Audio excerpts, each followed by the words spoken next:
Hello everyone, आप सभी को रेमो का नमस्कार। कैसे हो तुम लोग यार?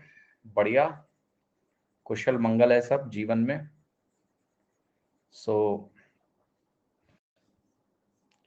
आज हम लोग कोऑर्डिनेट ज्योमेट्री पढ़ेंगे। बड़ा ही महत्वपूर्ण टॉपिक है और ऑफन बड़ा कंफ्यूज्ड है। एक क्लास में ये टॉपिक खत्म होने वाला नहीं है। सो आज ये पहली क्लास होगी और कल इसी समय पर, खैर कल इंडिया पाकिस्तान का मैच है। सो देखना पड़ेगा कि मैच किस स्थिति में है, क्योंकि शायद कल का मैच तो मैं भी देखूंगा 14 तारीख है। वर्ल्ड कप इंडिया पाकिस्तान तो देख लेना चाहिए ठीक है। तो कल कल शायद क्लास शेड्यूल में ना करूं, तो या तो परसों करूंगा या कल किसी और वक्त पे करूंगा, तो आपको इसकी जानकारी दे दूंगा मैं। ठीक है, अभी अभी आज की क्लास करेंगे। तो कोऑर्डिनेट ज्योमेट्री क्या है ना, बहुत ही महत्वपूर्ण टॉपिक है और कई बार सही तरीके से ना पढ़ने की वजह से इस टॉपिक में बड़ा सारा कंफ्यूजन रहता है। ठीक, तो मैं लिख रहा हूं यहाँ पर कोऑर्डिनेट, यहाँ पर लिखा कोऑर्डिनेट। कोऑर्डिनेट, ये क्या हो रहा है, क्या हो रहा है, क्या हो रहा है? कोऑर्डिनेट सही से मैं लिख ही नहीं पा रहा हूँ यार। कोऑर्डिनेट ज्योमेट्री, निर्देशांक ज्यामिति इसको बोलते हैं। कितने लोगों ने इस टॉपिक को पहले से पढ़ रखा है, बस जानना चाहता हूँ। जरा यस और नो चैट में लिख के जरा बोलो। चैट में बड़ा सन्नाटा है भैया। रात हो गई, नींद आ रही है क्या तुम लोगों को? लिखो जरा हाय हेलो कुछ। निर्देशांक ज्यामिति, निर्देशांक ज्यामिति। ठीक है, पढ़ रखा है पहले टॉपिक कभी?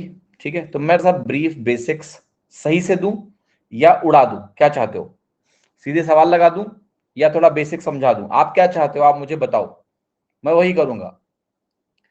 कोऑर्डिनेट ज्योमेट्री को तमीज से पढ़ना है, सही से सीखना है, या फिर मैं उड़ा दूं फटाफट, समझा के करूं?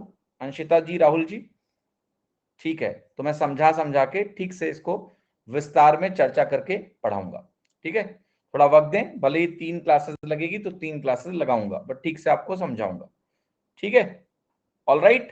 तो चलिए शुरुआत कर लेते हैं। एक छोटी सी जानकारी है कि अभी अनअकैडमी पे कल तक बेटा ऑफर चल रहा है 14 अक्टूबर तक, जिसमें 3,825 रुपए में ही आपको प्लस का सब्सक्रिप्शन मिल रहा है। अनअकैडमी प्लस का सब्सक्रिप्शन मिल रहा है और इसमें 4 एग्जाम आप टारगेट कर सकते हो। आप Delhi police, SSC, Bihar SSC, SSC CGL 2024 सबके नए नए बैचेस आपको मिल रहे हैं। और अगर आप एग्जामो कोड यूज करेंगे तो जो भी बेस्ट ये डिस्काउंट मैंने बोला है कि 2 साल का सब्सक्रिप्शन, 2 साल का सब्सक्रिप्शन आपको 3,825 से मिलेगा। 2 साल तक आप इस कोर्स को एक्सेस कर पाएंगे। 1 साल का सब्सक्रिप्शन 3400 में है। मैं चाहता हूं आप 2 साल का ही सब्सक्रिप्शन ले, 1 साल का नहीं बल्कि 2 साल का सब्सक्रिप्शन ले। ऑल इंडिया रैंकर्स बैच जो एसएससी सीजीएल 2024 एग्जाम के लिए है, ये स्टार्ट हो रहा है 12 तारीख को। आप सारे टीचर्स को यहाँ देख सकते हो और ये 12 अक्टूबर यानी कल शुरू हो चुका है, तो ये ऑफर का लाभ उठा के इनरोल कर लो और आप अपनी फाउंडेशन से तैयारी कर सकते हैं ऑल इंडिया रैंकर बैच के साथ। बिहार एसएससी की तैयारी अगर आप करो तो लक्ष्य बिहार एसएससी फाउंडेशन आप ज्वाइन कर सकते हैं। 12 अक्टूबर से ये भी शुरू हो रहा है, आपका स्टार्ट डेट दिया हुआ है आपको। मैं आता हूँ फाउंडेशन बैच दिल्ली पुलिस की बात करता हूँ, एमटीएस सिविलियन 2023 एग्जामिनेशन की, तो ये भी आप इनरोल कर सकते हो। और साथ ही साथ वीर बैच जो एसएससी जीडी का है, ये भी 12 अक्टूबर से शुरू हुआ है। ये सारे सब्सक्रिप्शन का हिस्सा है, इन सबको आप ज्वाइन कर सकते हो। अब मैं तुरंत ही क्लास की शुरुआत करता हूँ। और एक बेटा खेलो और जीतो कुछ चल रहा है 6 PM पे एवरीडे अनअकैडमी इंद्रधनुष चैनल पे। आपको एक फॉर्म भरना होता है, कुछ क्विजेज होती है, इनाम वगैरह मिलता रहता है। 15 अक्टूबर को यानी संडे को 11 बजे आपका एएससी और एसएससी एग्जाम्स का ऑल इंडिया टेस्ट सीरीज है, मॉक टेस्ट सीरीज है। इसको जरूर ज्वाइन करना, इससे आपको बहुत लाभ होना है। ठीक है, फ्री मॉक टेस्ट है, इसको आप देना। तो लेट्स कम बैक एंड जैसा मैंने आपको बोला था कि मैं विस्तार से आपको चीजें सिखाऊंगा, तो मैं आता हूँ और आपको ठीक से थियरी जिसको बोलते हैं उसको समझाता हूँ। पहले कोऑर्डिनेट ज्योमेट्री, निर्देशांक ज्यामिति क्या है। तो जैसे लेट्स से कोई भी, ये जो आपको भी स्क्रीन दिख रही है एक प्लेन है। देखो, एक आपने देखा होगा लाइन होती है, एक पॉइंट होता है। पॉइंट बहुत सारे ढेर सारे पॉइंट से मिलकर एक लाइन बनती है। ठीक है, तो लाइन के बाद अगर हम एक प्लेन की बात करें तो जो आपको इस समय आपकी स्क्रीन दिख रही है वो एक प्लेनर ज्योमेट्री है, प्लेन है, एक तल है जिसको बोलते हैं। ठीक है, ऑलराइट। अमरजीत जी करें, आपके वजह से एवरेज के कुछ कॉन्सेप्ट क्लियर हो गए, धन्यवाद अमरजीत। बहुत अच्छा फीडबैक है हमारे बैचेस का। थोड़ा शोर शराबा कम करता हूं मैं, बट कंटेंट तो भैया सबसे सॉलिड है, ये बात सही है।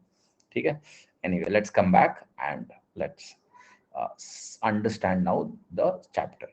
तो कोऑर्डिनेट ज्योमेट्री में सबसे पहले जो चीज आपको समझनी है वो ये है कि हम क्या करते हैं, किसी भी प्लेन में अगर किसी पॉइंट को डिनोट करना है तो एक एक्सिस बनाते हैं, ठीक, और उस एक्सिस के थ्रू हम पॉइंट्स को डिनोट करते हैं। जैसे आप देखना एक प्लेन है, अब इस प्लेन में क्या किया हमने, इस तरह का एक प्लेन हो गया, या बेहतर है कि मैं प्लेन को ऐसे बनाऊं, सेंटर पे यहां डाल दिया, फिर मैंने इस चीज को ऐसे कर दिया इस तरीके से, हाँ जी। तो ये वैल्यू जो हुई ये हमारी हुई 0,0, इसको हम बोलते हैं ओरिजिन। मतलब क्या करते हैं हम, नॉमेनक्लेचर शुरू हुआ, हमने एक प्लेन बनाया, देखो इसको हम बोलते हैं एक्स एक्सिस, इसको हम बोलते हैं वाई एक्सिस। क्या हो गई, ये एक्स एक्सिस हो गई, ये वाई एक्सिस हो गई, एक्स एक्सिस और ये हो गई हमारी वाई एक्सिस। अब बहुत गौर से समझाऊंगा, इसको बोलते हैं पॉजिटिव एक्स, इसको बोलते हैं, इधर चलोगे तो नेगेटिव एक्स, ये आपका पॉजिटिव वाई डायरेक्शन है और इधर आपका नेगेटिव वाई डायरेक्शन। तो हर एक्सिस में कुछ डायरेक्शन है, जैसे ये डायरेक्शन पॉजिटिव है एक्स के लिए, ये डायरेक्शन एक्स के लिए नेगेटिव कहलाएगा, ये डायरेक्शन हमारा वाई के लिए पॉजिटिव होगा और ये डायरेक्शन हमारा वाई के लिए नेगेटिव है। इस पॉइंट को 0,0 बोलते हैं, इसको हम बोलते हैं ओरिजिन। और ये है क्या 0,0, ये बेसिकली कहलाता है कोऑर्डिनेट, ठीक है। कोऑर्डिनेट का मतलब कौन सी चीज कहां है, इसको डिनोट करने के लिए इसका पता है।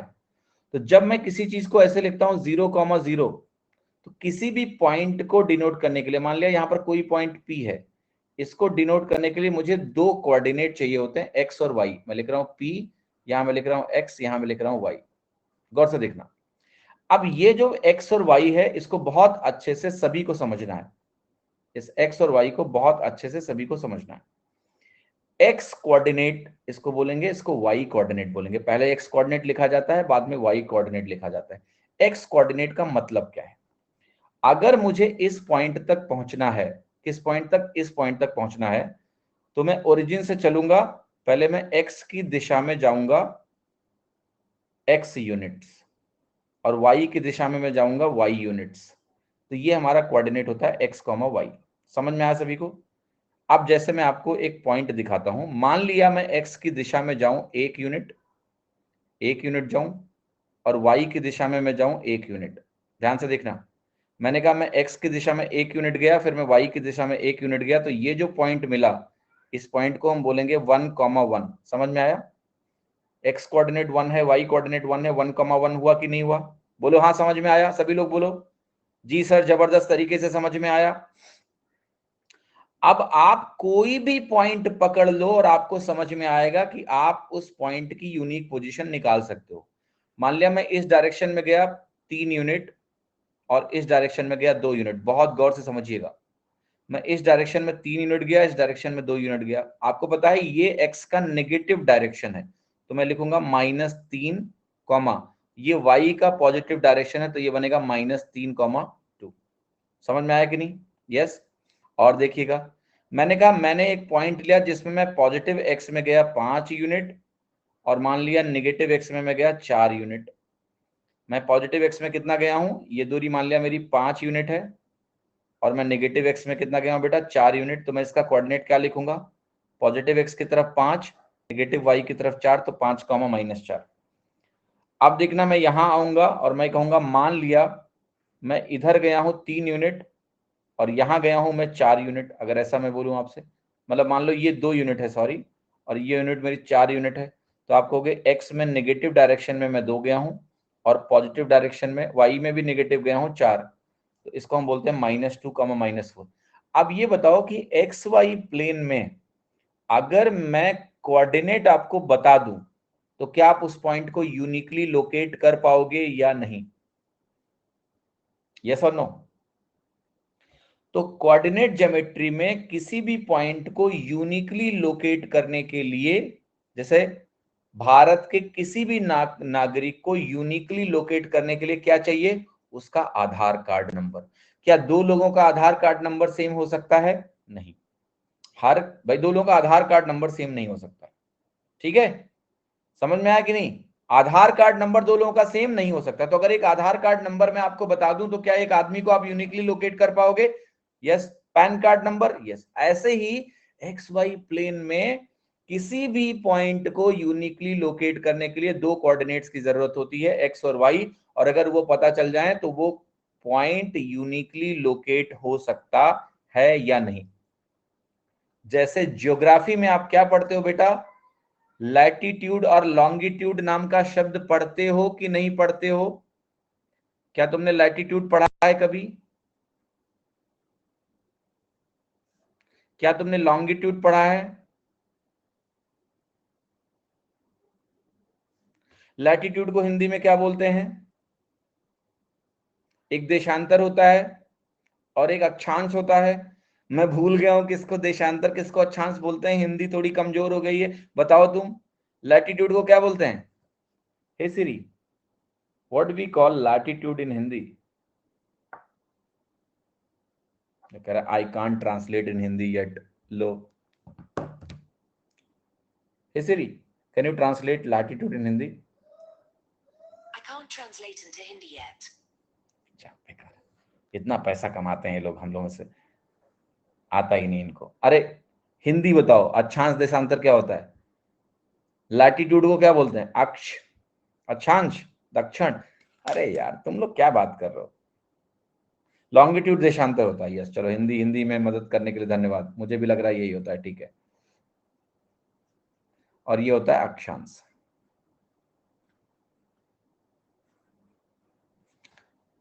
जीरो डिग्री लैटिट्यूड को क्या बोलते हैं?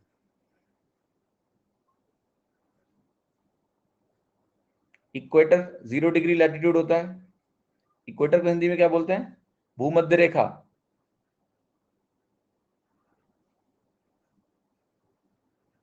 ठीक है, बोलते हैं कि नहीं बोलते हैं? तो 0 डिग्री लैटिट्यूड का मतलब हो गया एक भूमध्य रेखा जो अर्थ को ऐसे, विषुवत रेखा बोलते हैं। भूमध्य रेखा क्या होती है फिर? ज्योग्राफी नहीं पढ़ा रहा हूं मैं, हिंदी चेक कर रहा हूं बस, ठीक है।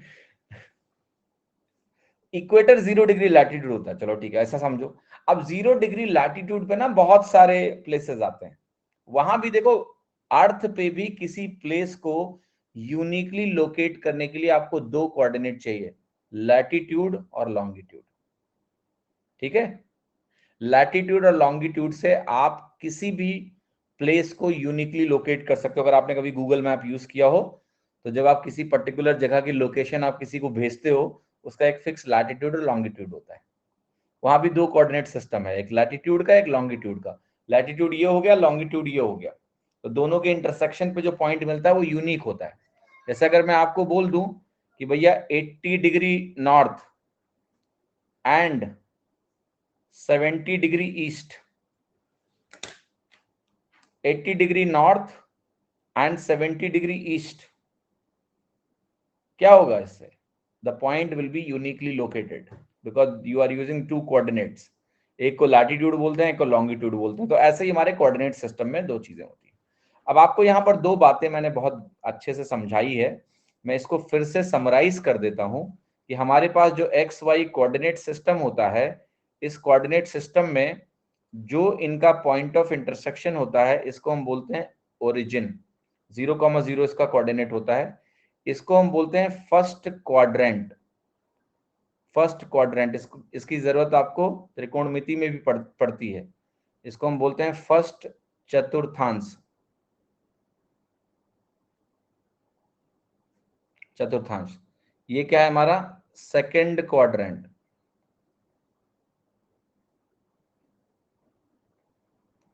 सेकंड क्वाड्रेंट को हिंदी में लिखेंगे द्वितीय चतुर्थांश।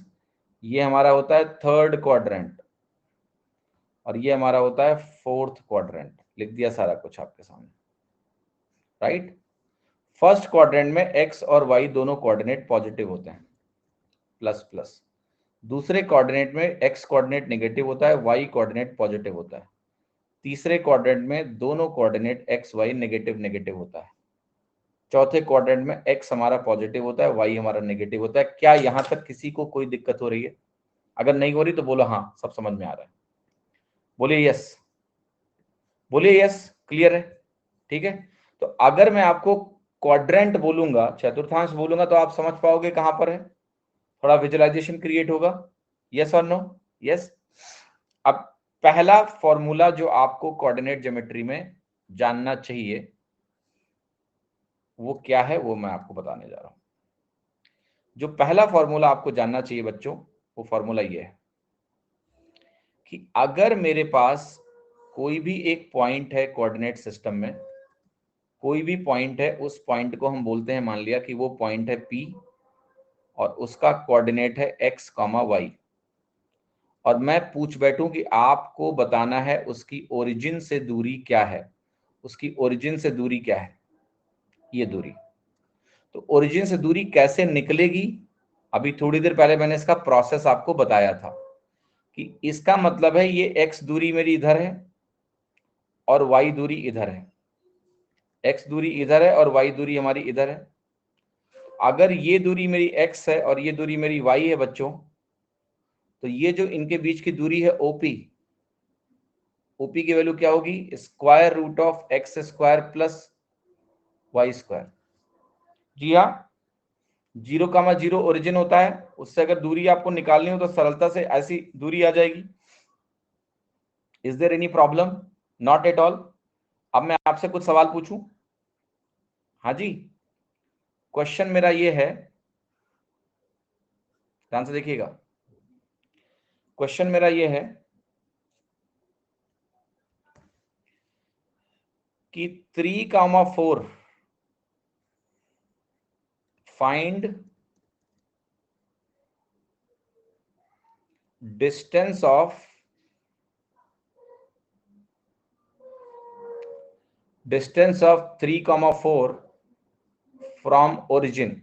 निकालिए कितनी दूरी है ये, और चैट बॉक्स भर दो बिल्कुल फटाक से। कितनी दूरी आएगी?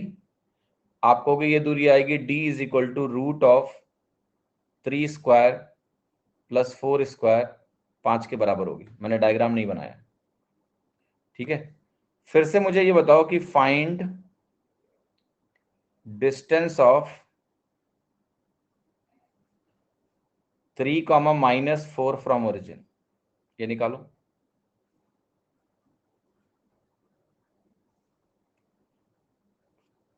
पांच ही आएगी, अच्छा। Find distance of -3,4 from origin, अच्छा ओके। ये बताओ find distance of -3,-4 from origin.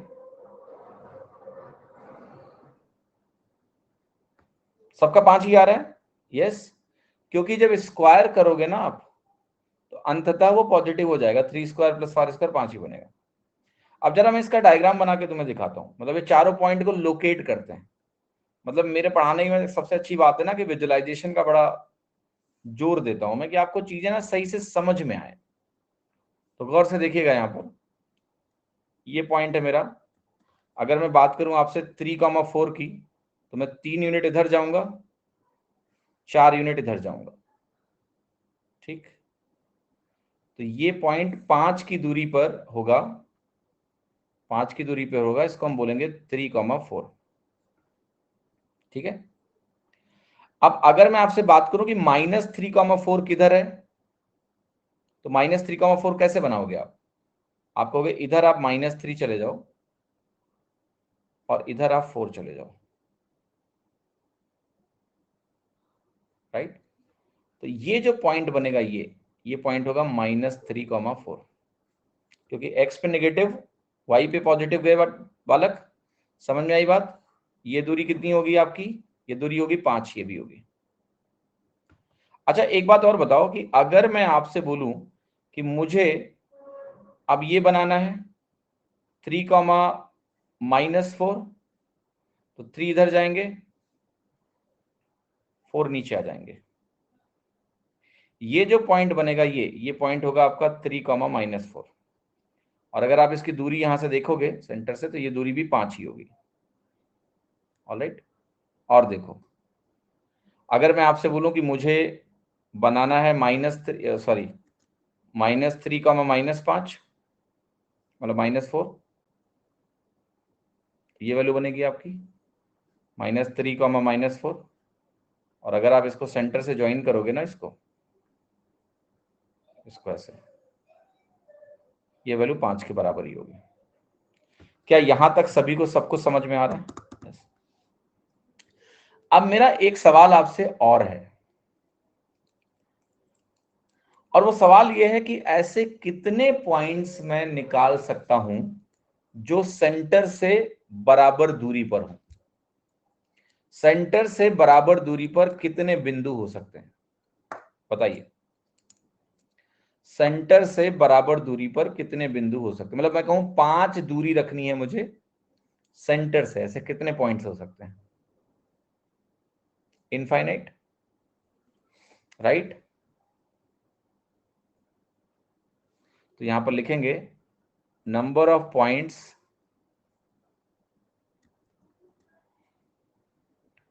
Eight a fixed distance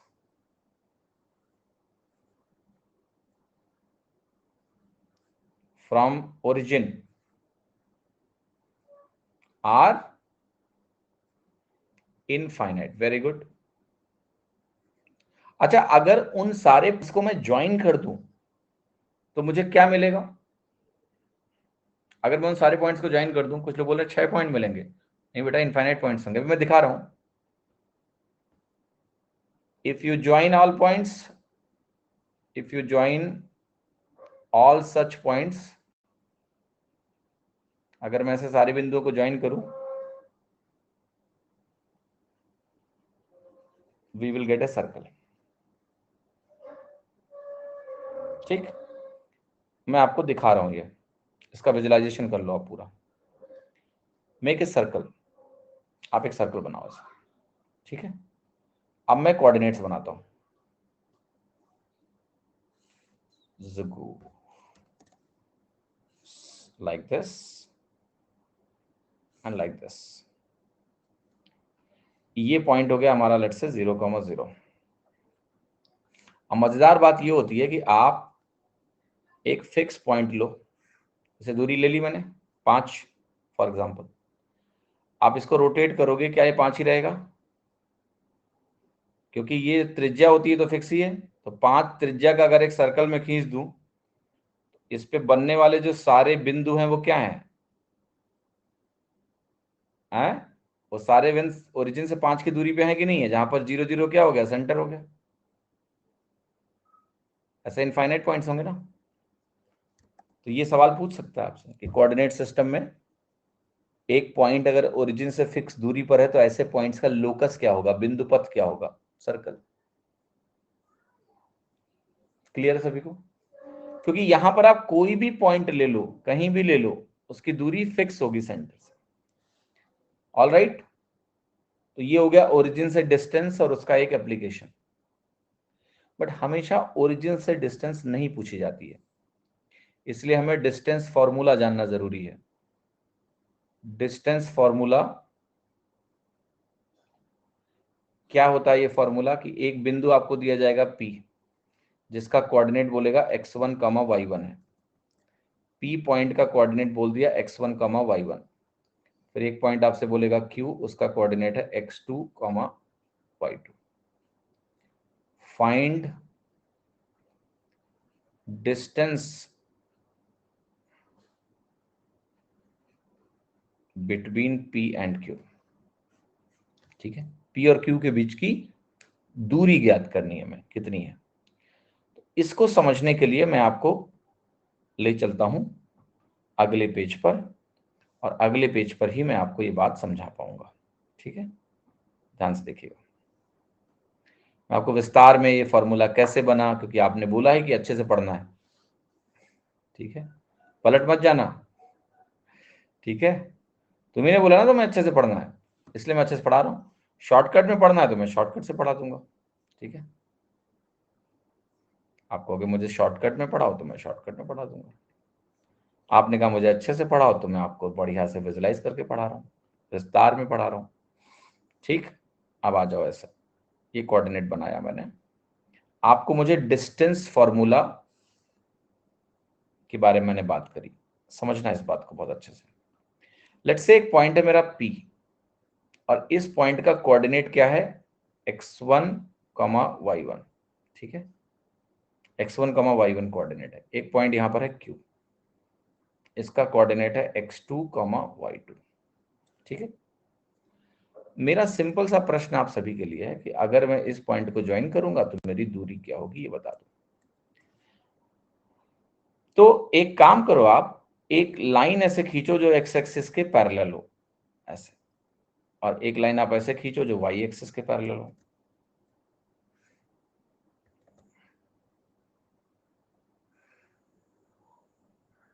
ठीक है, अब मेरे को एक सवाल है आपसे कि मुझे ये दूरी जाननी है किसके बराबर है। तो आप ये कहोगे कि भाई देखो ऐसा है, यहां से यहां तक की दूरी x1 है, क्योंकि इस पॉइंट का x कोऑर्डिनेट, ऊपर वाले पॉइंट का इसका x कोऑर्डिनेट x1 है, तो ये दूरी x1 होगी। और इस पॉइंट का, ये वाले पॉइंट का अगर x कोऑर्डिनेट x2 है, तो ये दूरी कितनी होगी, x2 होगी। तो अगर मैं अंतर की बात करूं, सिर्फ इस दूरी की बात करूं जो यहां मैंने बनाई है, तो ये दूरी होगी x2 माइनस x1। ऐसे ये दूरी किसके बराबर होगी, y कोऑर्डिनेट्स में अंतर हो जाएगा, ये y2 माइनस y1 हो जाएगा। सेम फैशन में, यहां से यहां तक की दूरी y2 है, यहां से यहां तक की दूरी y1 है, तो ये वैल्यू आपकी y2 माइनस y1 हो जाएगी। क्लियर है। मजेदार बात कोऑर्डिनेट में क्या होती है कि अगर मेरा ये कोऑर्डिनेट इधर होता, नेगेटिव होगा, मान लिया x1 की वैल्यू नेगेटिव है तो इधर आ जाएगा, तो नेचुरली x2 माइनस x1 जुड़ जाएगा, राइट। जैसे आप कहोगे कि मान लिया मेरा x1, y1 यहां पर है, समझना इस बात को, कि मैंने कहा ये मेरा x1, y1 है फॉर एग्जांपल, लेट्स से, और मैं कहूं कि मेरा x2, y2 मान लिया इधर है, ठीक, राइट और रॉन्ग, यस। अब आप कहोगे सर ये जो आपने लिखा है इसको जरा एक बार यहां पर एक्सप्लेन करो। तो मैं एक्सप्लेन करूंगा, इसको ऐसे ड्रॉ करूंगा, इसको मैं ऐसे ड्रॉ करूंगा, मैं अभी भी इस वैल्यू को वही लिखूंगा, x1 माइनस x2 या फिर x2 माइनस x1 लिख लो। अब चूंकि x2 नेगेटिव खुद है, ये मिला के क्या होगा, जुड़ जाएगा, इतनी दूरी इधर और इतनी दूरी इधर अपने आप जुड़ जाएगी। तो कोऑर्डिनेट सिस्टम में सबसे अच्छी बात क्या होती है, चूंकि कोऑर्डिनेट्स के साइन होते हैं प्लस या माइनस, आप कोई भी फॉर्मूला जब क्रिएट करते हो और आप जनरल x1 y1 लिखते हो, फर्स्ट क्वाड्रेंट के आप पॉइंट मान के भी अगर फॉर्मूला डिराइव करते हो तो वो हमेशा वैलिड होता है, क्योंकि सेकंड क्वाड्रेंट में जाना है तो क्या होगा, x1 का साइन अपने आप नेगेटिव आ जाएगा, वो बैलेंस कर लेगा।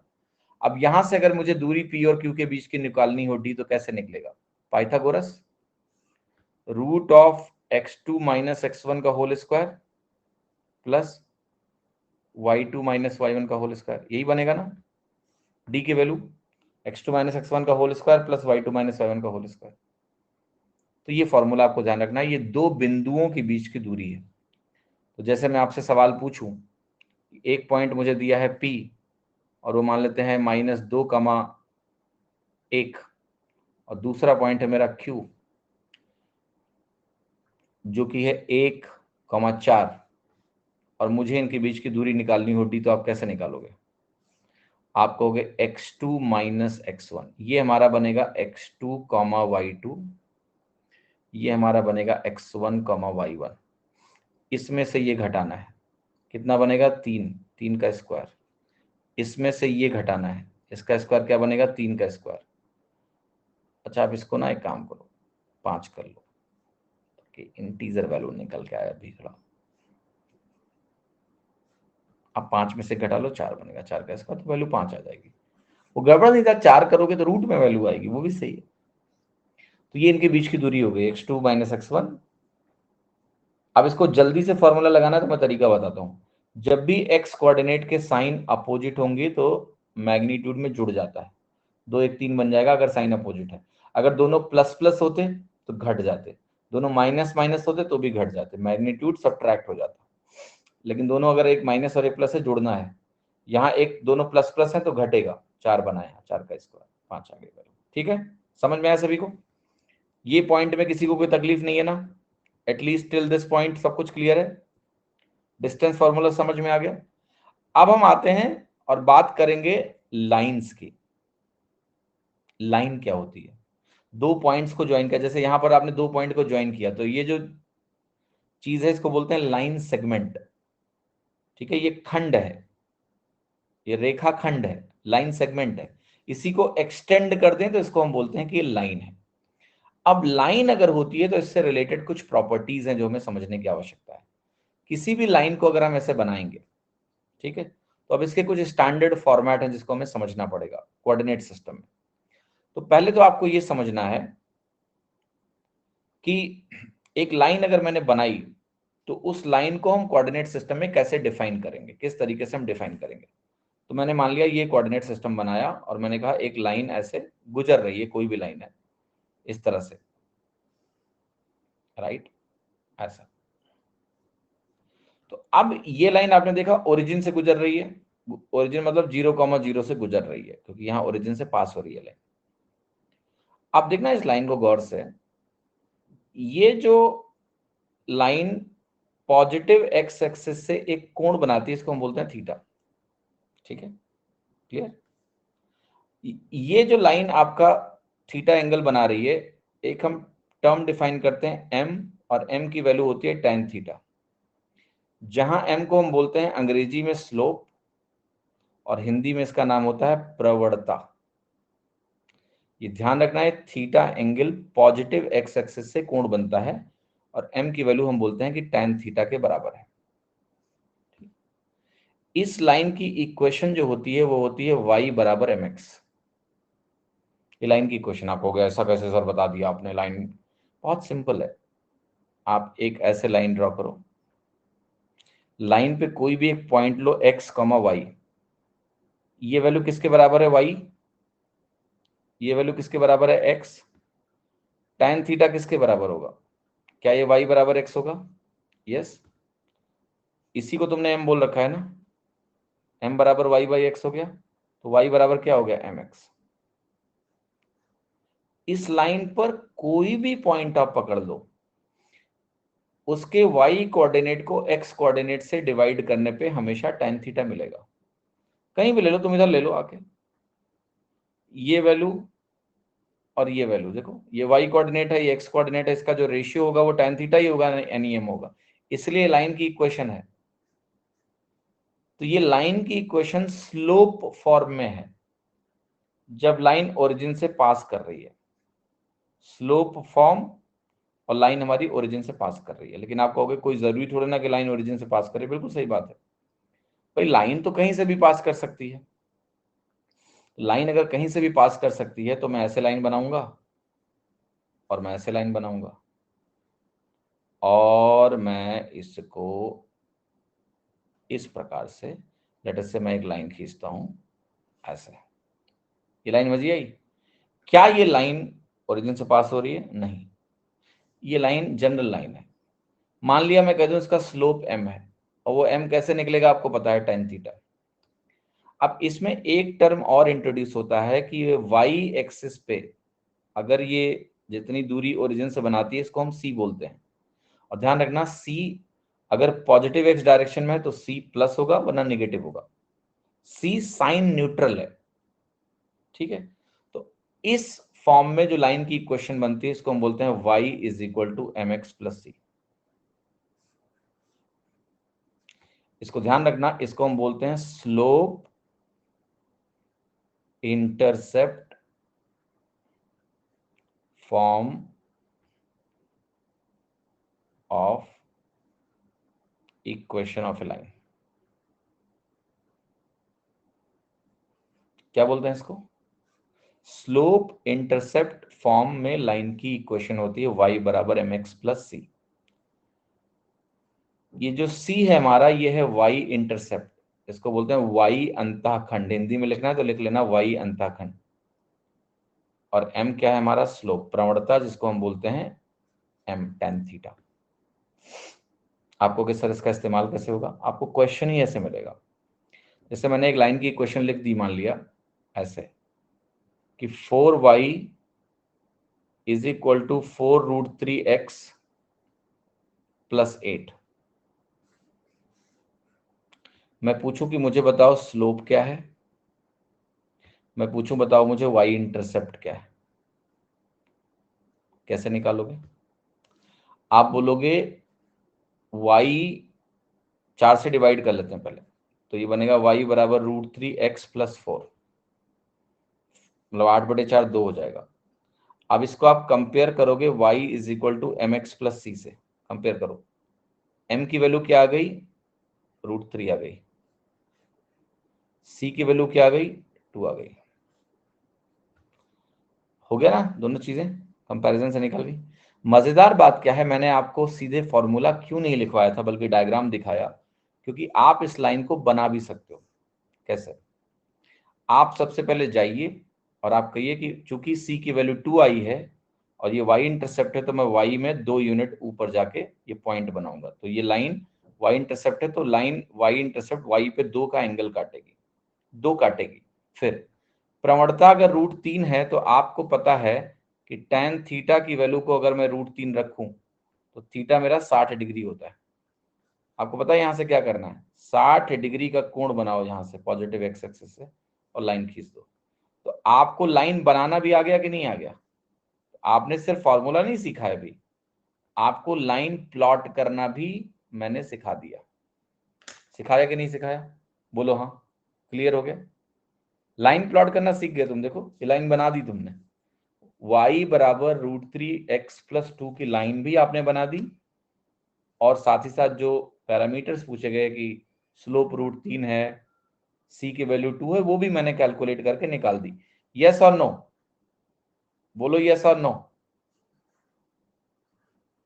से yes.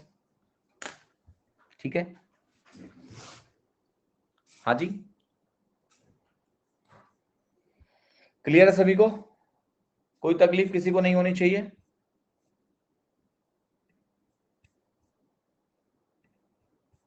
All right, make sense to everyone? Yes, बहुत अच्छे, बहुत अच्छे। अब हम आते हैं और 2 और महत्वपूर्ण बातें पहले सीखते हैं जिसका बहुत इस्तेमाल होना है। अच्छा ये बताओ कि जो एक्स एक्सिस है, क्या ये एक लाइन है कि नहीं? यस और नो? एक्स एक्सिस क्या है, पूरी एक लाइन है। क्या वाई एक्सिस भी एक लाइन है? यस। अच्छा अगर ये लाइन है तो इसकी भी एक इक्वेशन होगी, क्या बता सकते हो इसकी इक्वेशन क्या है? एक्स एक्सिस की इक्वेशन क्या है?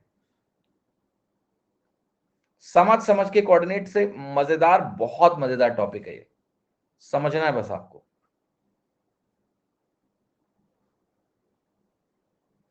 एक्स एक्सिस एक लाइन है, वाई एक्सिस भी एक लाइन है। मैं बस आपसे ये पूछ रहा हूं कि मुझे बताओ इसकी इक्वेशन क्या है। एक्स एक्सिस एक लाइन है, वाई एक्सिस एक लाइन है, इसकी इक्वेशन क्या है? एक्स एक्सिस की इक्वेशन है y बराबर 0। एक्स एक्सिस पर आने वाले किसी भी पॉइंट का y कोऑर्डिनेट 0 होता है। हर वो पॉइंट जो एक्स एक्सिस पर है आप देखो, उसका y कोऑर्डिनेट 0 है। एक्स कोऑर्डिनेट बदल रहा है, y कोऑर्डिनेट 0 है एक्स एक्सिस पर। तो y बराबर 0 इज ए लाइन का इक्वेशन। y एक्सिस भी एक लाइन है, इसका हर एक पॉइंट का कोऑर्डिनेट x कोऑर्डिनेट 0 होता है, तो x बराबर 0। तो जब अलजेब्रा में हम पढ़ते हैं x बराबर 0, तो इट्स लाइक एक वेरिएबल है उसकी वैल्यू 0 हो गई। कोऑर्डिनेट में x बराबर 0 पूरी एक लाइन है, और वो लाइन y एक्सिस है। ये सवाल पूछ लेता है कि what is the equation of x axis y बराबर 0, what is the equation of y axis x बराबर 0? याद रहेगा कि नहीं? ये पॉइंट याद रहेगा? तो x बराबर 0, आप अपने दोस्त से मजा लेना तो जाके पूछना कि बताओ ये क्या है, तो कहेगा x की वैल्यू 0 है, बस ये पूरी लाइन की इक्वेशन है, y कोऑर्डिनेट है ये पूरा। ठीक है, ये y एक्सिस है, x बराबर 0 इज y एक्सिस का इक्वेशन इन कोऑर्डिनेट। तो ये बात समझ में आई? अब और मजेदार बात बताता हूं। तो ये देखना, समराइज करके अगर मैं लिखूं तो मैं लिखूंगा equation of x axis, equation of x axis क्या है, y बराबर 0। Equation of y axis x बराबर 0। ठीक, एक चीज और लिख रहा हूं मैं, equation of a line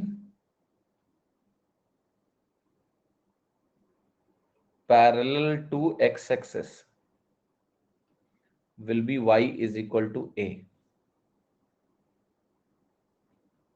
Equation of a line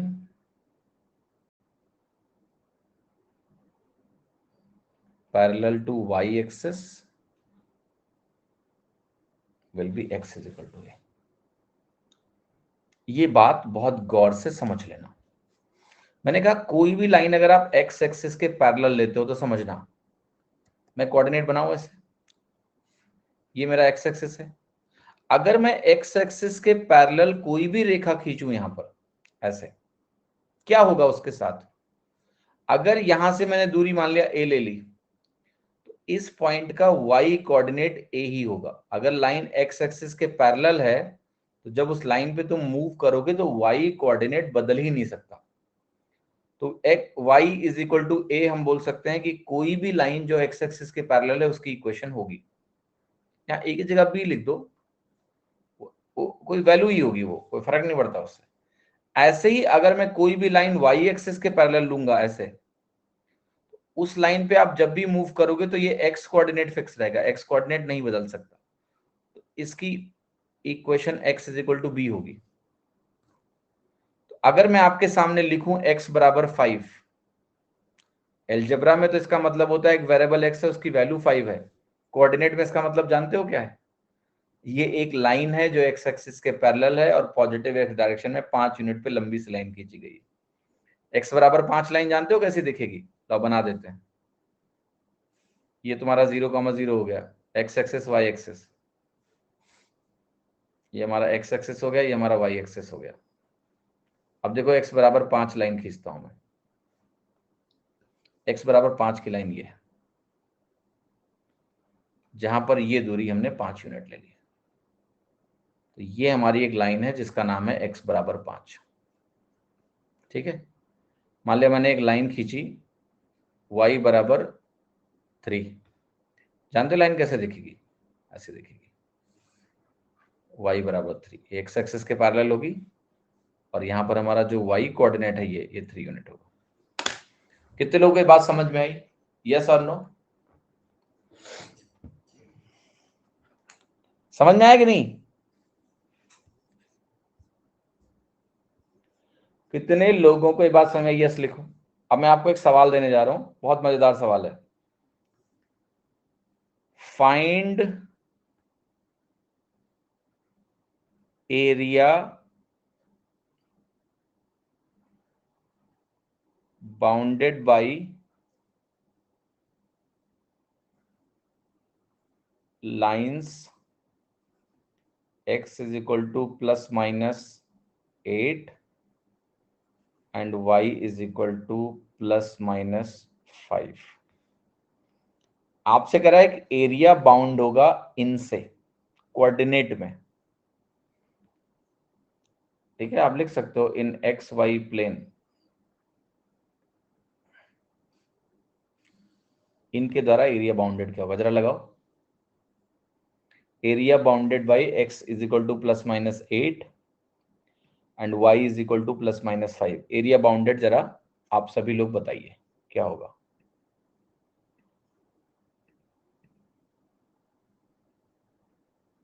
एक 160 कुछ लोग कह रहे हैं, और ठीक है, तो जरा देखते हैं क्या एरिया बाउंडेड होगा। 160 सही उत्तर है। आप पहले एक्स वाई प्लेन बना लो। देखो x बराबर प्लस माइनस 8 का मतलब क्या है, x बराबर 8, x बराबर माइनस 8, y बराबर प्लस 5, y बराबर माइनस 5। तो ये 4 लाइंस हो गई। इन चारों लाइंस को जरा बनाते हैं। x बराबर 8, y बराबर माइनस 8। ठीक, देन y बराबर 5, y बराबर -5। इन चारों लाइंस से जो एरिया बाउंड हो रहा है उसको जरा देखो। क्या एक रेक्टेंगल है? यस, यही तो रेक्टेंगल एरिया बाउंड होगा। ये दूरी कितनी है आपकी? 8, इधर भी ये दूरी 8 है। माइनस तो डायरेक्शन के लिए लगाते हैं। ये 8 8 16 हुआ, ये 5 5 10 हुआ। तो ये एक रेक्टेंगल बनेगा जिसका एरिया कितना होगा? 16 × 10 160।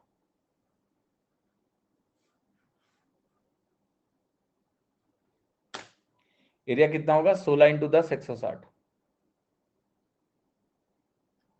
क्लियर है कि नहीं? यस, 16 × 10 आपका 160 हो गया।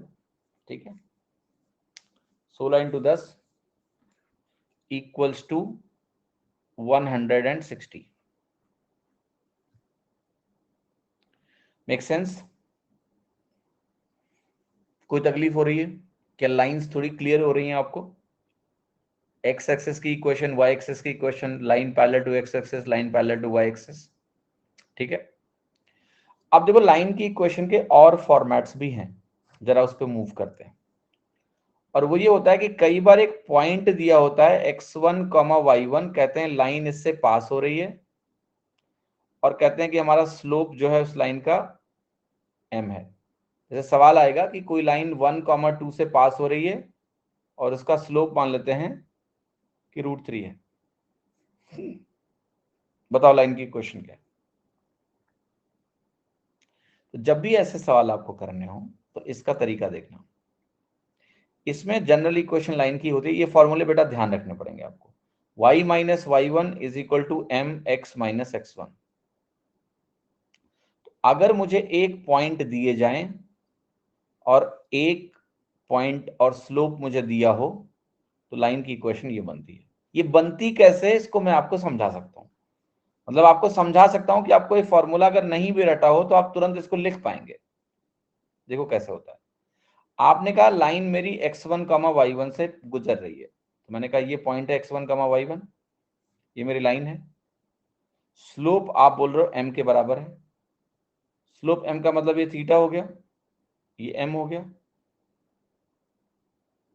आपको पता है स्लोप tan थीटा होता है, तो इसको मैं अगर x, y लाइन पे पॉइंट बोलूं तो ये वैल्यू किसके बराबर होगी? y - y1 के बराबर होगी।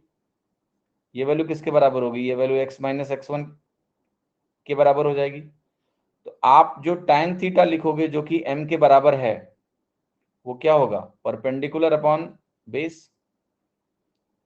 m की वैल्यू क्या होगी? y - y1 upon x - x1।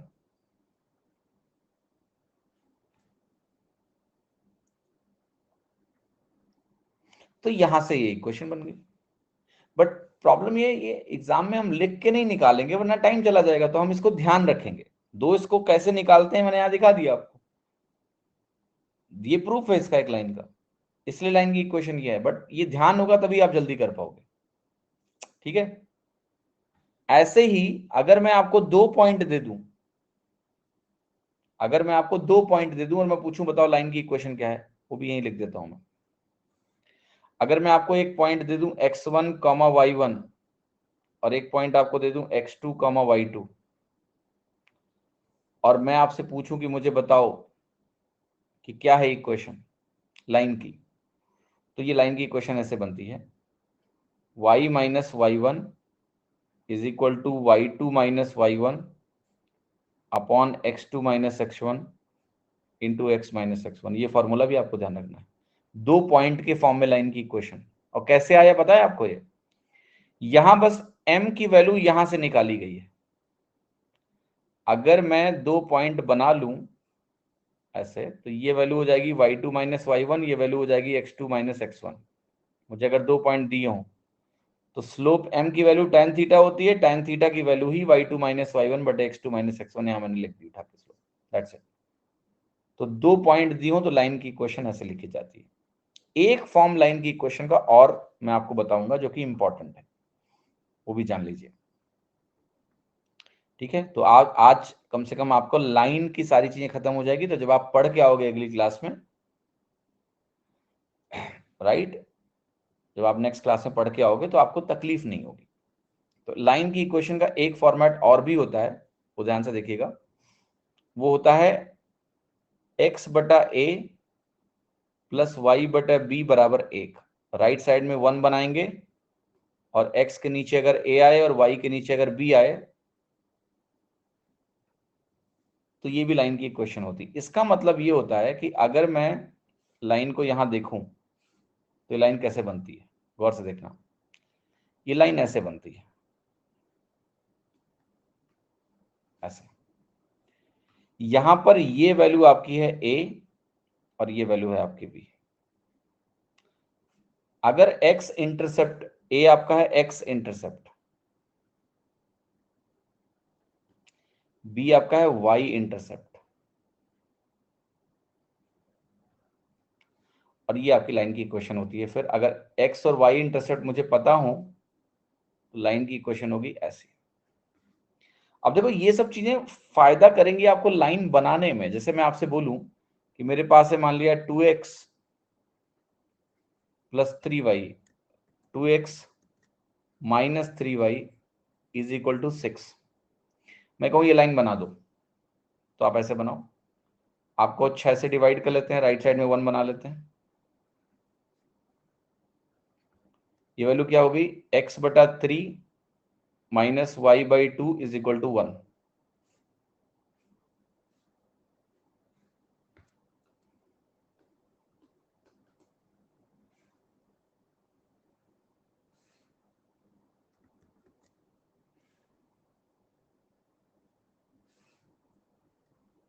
ठीक,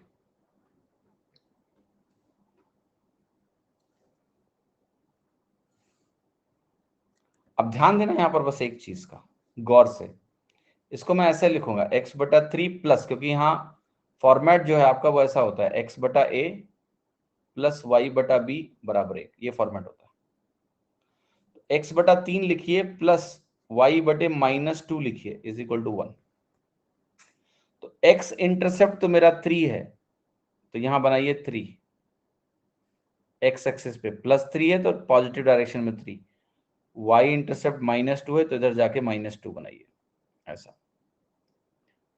अब आपकी लाइन जो बनेगी वो ऐसी बन जाएगी। ये तो आपने लाइन प्लॉट कर दी, ये है आपका 2x minus 3y is equal to 6। ठीक है, यस, सॉरी।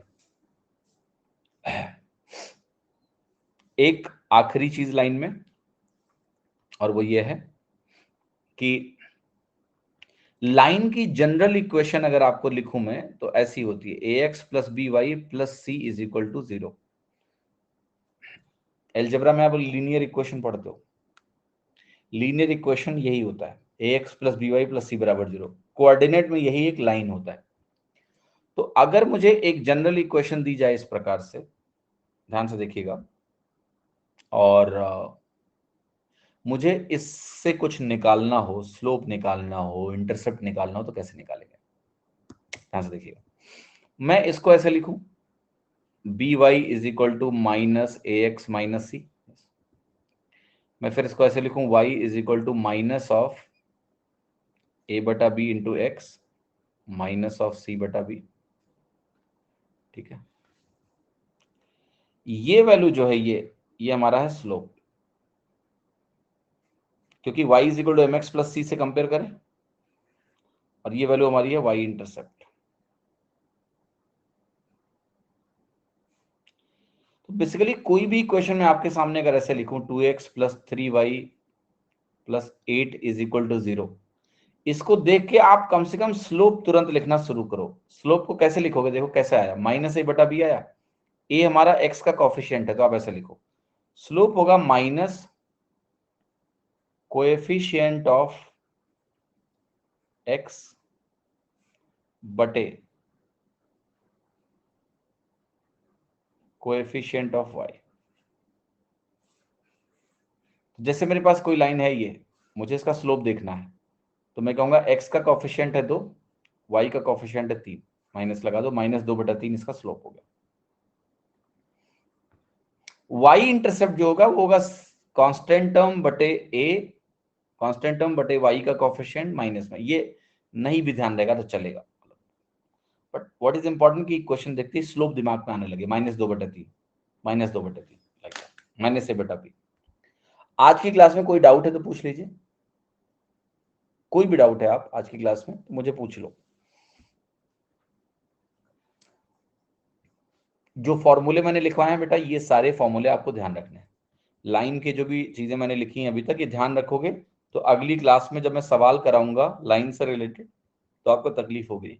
ज्यादा कुछ नहीं सीखना है कोऑर्डिनेट में, मोस्टली लाइन सीख लेना है, फिर एक लाइन से किसी पैरेलल लाइन की इक्वेशन कैसे लिखी जाएगी, परपेंडिकुलर लाइन की इक्वेशन कैसे लिखी जाएगी, दो लाइंस के बीच का एंगल क्या होता है, दो लाइंस परपेंडिकुलर होती हैं तो क्या कंडीशन होती है, दो लाइंस पैरेलल होती हैं तो क्या कंडीशन होती है, फिर बेसिक सर्कल की इक्वेशन, बस इतना ही।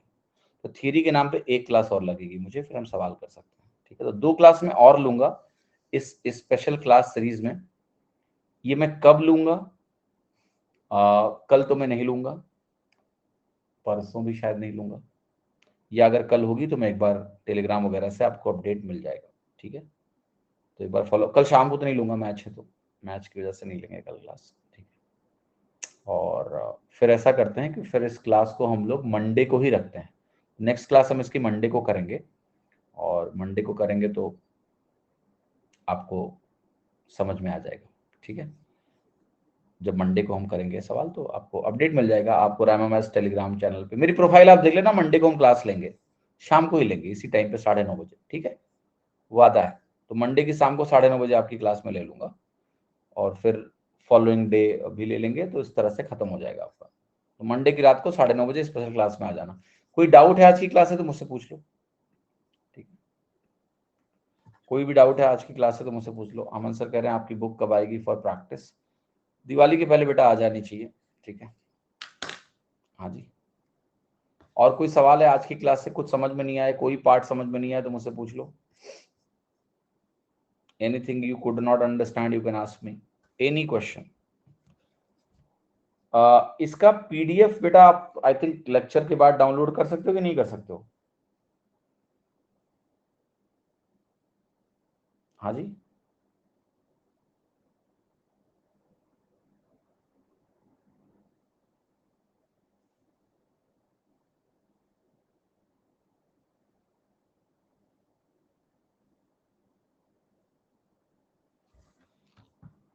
ओके, कर सकते हो ना, डाउनलोड कर लेना। आई थिंक क्लास के बाद इसका वो आ जाता है ऑप्शन डाउनलोड करने का, ठीक है। तो वहीं से कर लेना, ठीक है।